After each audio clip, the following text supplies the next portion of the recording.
Hi, welcome to my channel. Hari ini aku akan membahas tentang seorang pembunuh dan pemerkosa berantai bernama Ricardo Leiva Munoz Ramirez atau yang sering dipanggil Richard Ramirez. Pada tahun 1985, Los Angeles diteror oleh seorang pemerkosa dan pembunuh berantai. Pria, wanita, lansia, dan anak-anak tidak ada yang luput dari target pembunuh sadis yang sedang berkeliaran dan membunuh korbannya dengan kejam. Dia adalah Richard Ramirez yang lahir pada 29 Februari 1960 di El Paso, Texas, Amerika, dari ibunya Tapia Ramirez dan ayahnya Mercedes Ramirez. Dia kemudian dijuluki sebagai pembunuh penguntit malam, pembunuh langsung, dan penyusup lembah yang kejahatannya terjadi di California, Amerika sekitar April 1984 sampai Agustus 1985. Ramirez sering melakukan perampokan, percobaan pembunuhan, percobaan perkosaan, penyerangan, pemerkosaan, dan pembunuhan yang dilakukan secara brutal. Dalam aksinya, Ramirez menggunakan berbagai macam dan metode pembunuhan yang berbeda-beda.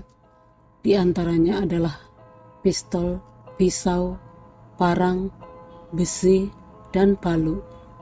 Dia juga meninju, mencambuk, mencekik dengan tangan, dan pengikat, menginjak salah satu korbannya hingga tewas saat sedang tidur, dan menyiksa korban lain dengan menyetrumnya dengan kabel listrik. Ramirez juga merendahkan dan mempermalukan sebagian korbannya yang tidak dibunuh dengan memaksa mereka mengaku mencintai setan dan menyuruh mereka bersumpah demi setan setelah dia menguras semua harta berharga mereka. Ramirez adalah anak bungsu dari 5 bersaudara. Ayahnya seorang warga negara Meksiko dan mantan polisi yang kemudian bekerja menjadi seorang buruh di kereta api. Dia adalah seorang pecandu alkohol yang sering melakukan kekerasan fisik terhadap istri serta anak-anaknya. Saat berusia 12 tahun, Richard juga sangat dipengaruhi oleh sepupunya yang lebih tua, Mike Ramirez, seorang veteran tempur baret hijau yang ternyata adalah pembunuh berantai dan pemerkosa selama bertugas di Angkatan Darat Amerika Serikat dalam Perang Vietnam. Dia sering menyombongkan kejahatan perangnya yang brutal dan menunjukkan foto Polaroid wanita-wanita yang diperkosa dan dibunuhnya. Bukannya merasa takut dan jijik, dia malah mengatakan bahwa dia terpesona dengan gambar-gambar mengerikan yang ditunjukkan sepupunya. Mike juga mengajari Richard beberapa keterampilan militernya, seperti membunuh secara sembunyi-sembunyi, bersembunyi di kegelapan, terutama di malam hari. Saat itu, Richard juga mulai sering mencari pelarian dari sifat kekerasan ayahnya dan tidur di pemakaman. Pada 4 Mei 1973, ketika sepupunya menembak istrinya sampai meninggal, Richard ada di sana dan mengatakan bahwa dia tidak merasa trauma. Akan tetapi setelah itu, dia menjadi pendiam dan menjaga jarak dengan keluarga dan teman-temannya. Pada saat itu, Mike dianggap tidak bersalah dengan alasan kegilaan dan gangguan stres pasca trauma dari dinasnya di Vietnam, dan dikurung selama beberapa tahun di Rumah Sakit Jiwa Negara bagian Texas. Setelah penembakan, Richard tinggal bersama kakak perempuannya dan suaminya yang ternyata seorang pengintip wanita, dan dia sering mengajak Richard saat beraksi pada malam hari. Setelah Mike keluar dari rumah sakit jiwa, Richard dan Mike dan suami kakaknya terkadang pergi bersama-sama mengintip wanita. Saat itu Richard masih berusia 14 tahun ketika Mike dan dia mulai memakai obat-obat terlarang dan minum alkohol bersama, dan pada periode inilah dia mulai menimbulkan niatnya pada satanisme dan ilmu gaib.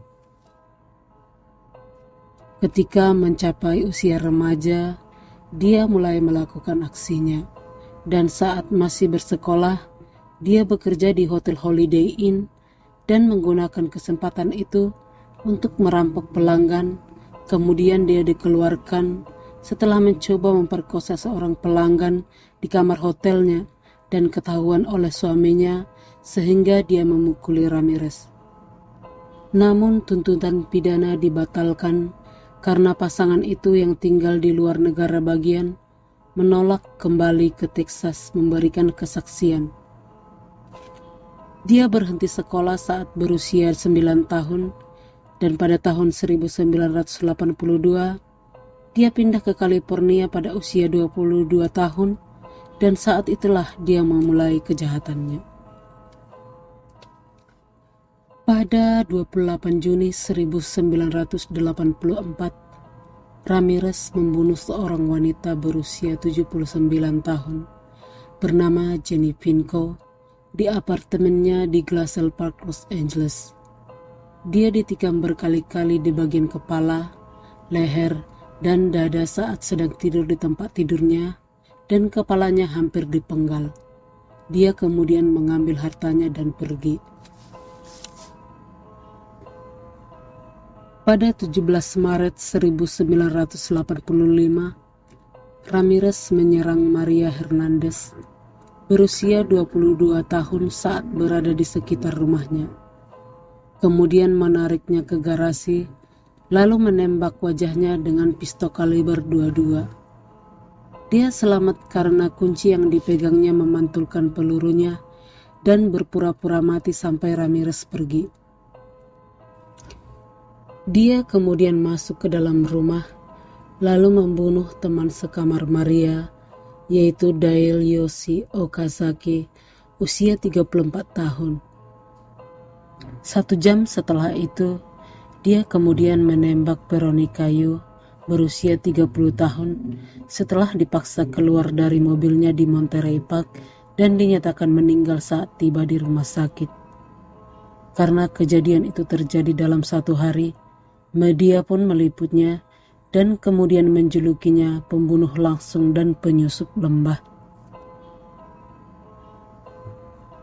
Pada 27 Maret 1985, Ramirez masuk ke rumah yang sudah pernah dirampoknya sekitar jam 2 pagi dan menembak Vincent Charles Jara usia 64 tahun dengan pistol kaliber 22 yang kemudian membangunkan istrinya Maxine Levia Zara usia 44 tahun. Ramirez memukuli dan mengikat tangannya dan memaksanya menunjukkan di mana barang-barang berharganya. Saat Ramirez menggeledah kamarnya, Maxine melarikan diri dan mengambil senapan dari bawah tempat tidur yang ternyata tidak ada pelurunya. Hal itu membuat Ramirez marah, lalu menembaknya 3 kali, lalu dia memutilasi, membuat tanda salib terbalik di dadanya, dan mengambil matanya, lalu memasukkannya ke kotak perhiasan yang kemudian disimpannya di apartemennya sebagai kenang-kenangan. Dari pengakuannya, dia juga sempat mencoba untuk menyetubuhi mayatnya, tapi akhirnya tidak jadi. Pada esok harinya, jenazah mereka ditemukan oleh putra mereka, Peter. Jejak sepatu kets Apia Ramirez ditemukan di hamparan bunga dan merupakan satu-satunya bukti yang dimiliki polisi saat itu. Peluru yang ditemukan dari lokasi kejadian sama dengan peluru dari TKP sebelumnya, dan dari sana polisi menetapkan bahwa ada seorang pembunuh berantai yang sedang berkeliaran. Pada 14 Mei 1985, Ramirez kembali ke Monterey Park dan masuk ke rumah Bill Doi, usia 66 tahun, dan istrinya yang cacat, Lillian Doi, usia 56 tahun. Dia kemudian masuk ke kamar tidur Lilian, memborgolnya, lalu memerkosa, kemudian dia mencari barang-barang berharga. Bildoi meninggal di rumah sakit karena luka-lukanya yang parah. Pada malam 29 Mei 1985, Ramirez mengendarai mobil curian dan berhenti di rumah Mabel usia 83 tahun dan saudara perempuannya yang cacat Florence Lang usia 81 tahun. Ramirez mengambil palu dari dapur, lalu memukul dan mengikat Florence di kamar tidurnya. Lalu kemudian dia mengikat dan memukul Mabel sebelum dia menyetrumnya. Dia kemudian memperkosa Florence, lalu pergi ke kamar Mabel dan menggambar simbol pentagram setan di paha Mabel dengan lipstik. Mereka ditemukan 2 hari kemudian dalam keadaan koma dan terluka parah. Mabel kemudian dinyatakan meninggal karena luka-lukanya di rumah sakit. Besoknya tanggal 30 Mei 1985, dengan menggunakan mobil yang sama, dia ke Burbank, lalu menyelinap ke rumah Carol Kyle, usia 42 tahun. Dia dan putranya yang berusia 11 tahun diikat bersama-sama, lalu dia mencari harta berharga mereka. Dia kemudian melepaskan Carol untuk menunjukkan barang-barang berharganya. Lalu dia memperkosanya berulang kali dan mengancamnya untuk tidak melihat wajahnya dan mengatakan akan mencongkel matanya. Dia kemudian mengeluarkan anaknya dari lemari dan kembali mengikat mereka berdua, lalu pergi meninggalkan rumah mereka. Pada malam 2 Juli 1985, dia mengendarai mobil curian ke Arcadia dan secara acak memilih rumah seorang janda bernama Mary Louise Cannon, usia 75 tahun. Dia lalu memukulinya hingga pingsan saat Mary sedang tidur, lalu menikamnya berulang kali sampai mati dengan pisau daging berukuran 10 inci dari dapur Mary. 5 Juli 1985, Ramirez masuk ke rumah Whitney Bennett, usia 16 tahun, di Sierra Madre. Dia memukulnya dengan setrika ban saat tidur.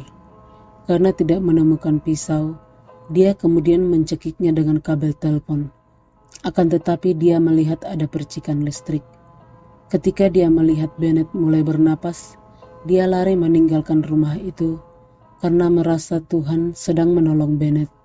Akhirnya Bennett selamat, meskipun dia harus menerima 478 jahitan untuk menutupi luka di kulit kepalanya. Pada 7 Juli 1985, Ramirez merampok rumah Joyce Lucille Nelson, usia 60 tahun di Monterey Park. Dia memukulnya lalu menginjak-injak wajahnya sampai mati saat dia sedang tertidur di sofa ruang tamunya dan meninggalkan jejak sepatu ketsnya di wajahnya. Malam itu, setelah menyelusuri 2 tempat lain, dia kembali ke Monterey Park, lalu memilih rumah Sophie Dickman, usia 63 tahun. Dia menyerang dan memborgolnya, lalu mencoba memperkosanya. Dia kemudian mengambil perhiasan mereka. Setelah Sophie bersumpah bahwa tidak ada lagi harta yang lain, dia menyuruhnya untuk bersumpah atas nama setan. Pada 20 Juli 1985, Ramirez membeli parang dan mengemudi dengan mobil Toyota curian ke Glendale, California. Dia memilih rumah Lela Nading, usia 66 tahun, dan suaminya Mason Nading, usia 68 tahun. Dia menerobos masuk ke kamar mereka, lalu membacok mereka saat mereka sedang tidur, lalu menembak mereka dengan pistol kaliber 22. Kemudian memutilasi mereka dengan parangnya. Dia kemudian pergi setelah mengambil barang-barang berharga mereka, lalu pergi ke Sun Valley, Los Angeles. Pada pukul 4:15 pagi harinya, dia masuk ke rumah Chaenarong Khovanat, usia 32 tahun, dan menembak kepalanya saat tidur. Lalu memerkosa dan memukuli Somkit Khovanat, istrinya, berulang kali. Dia mengikat putra mereka yang berusia 8 tahun dan menyeret Somkit untuk menunjukkan harta berharga mereka dan menyuruhnya bersumpah demi setan bahwa dia tidak menyembunyikan uang dan harta apapun darinya.